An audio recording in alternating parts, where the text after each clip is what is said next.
Hey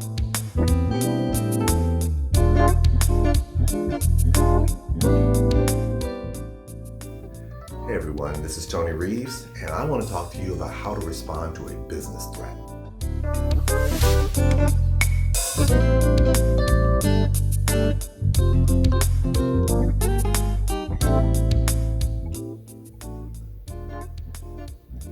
A business threat is one where someone is trying to get you to provide a service or a product to them, and they're doing it through a threat. Now, don't get me wrong. Sometimes when they're doing it, they're dead serious, depending on the circumstance, but it usually plays out something like this, where they're basically saying, either provide me this service because I'll take my business elsewhere, or you should be happy that I'm here, or I've been told that you're providing great services to kind of guilt you into this particular thing, or if you don't do what I need you to do, I'm going to sue you.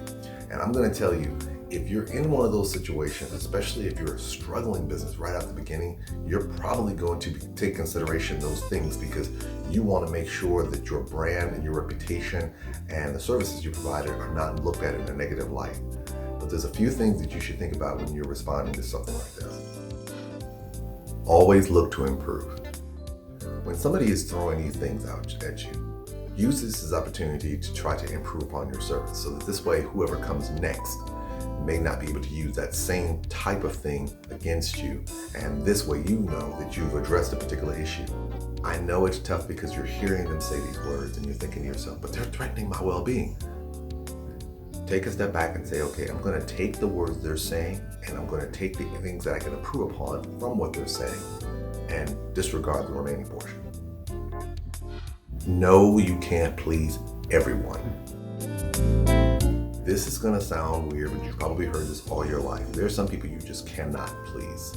They're trying to get your services or your product for free, or they're just not happy with anything. So guess what? Regardless of what you do, they've already decided that they're not going to be happy with what you're doing. So you have to ask yourself and look at yourself and say, am I providing the highest level and quality of service possible?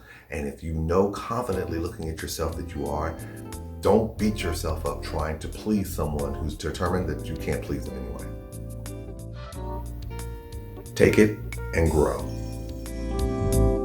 When you get these types of responses and so forth, I'm gonna put a bad review about you with the Better Business Bureau, or I'm gonna go and put a bad review of you on Google.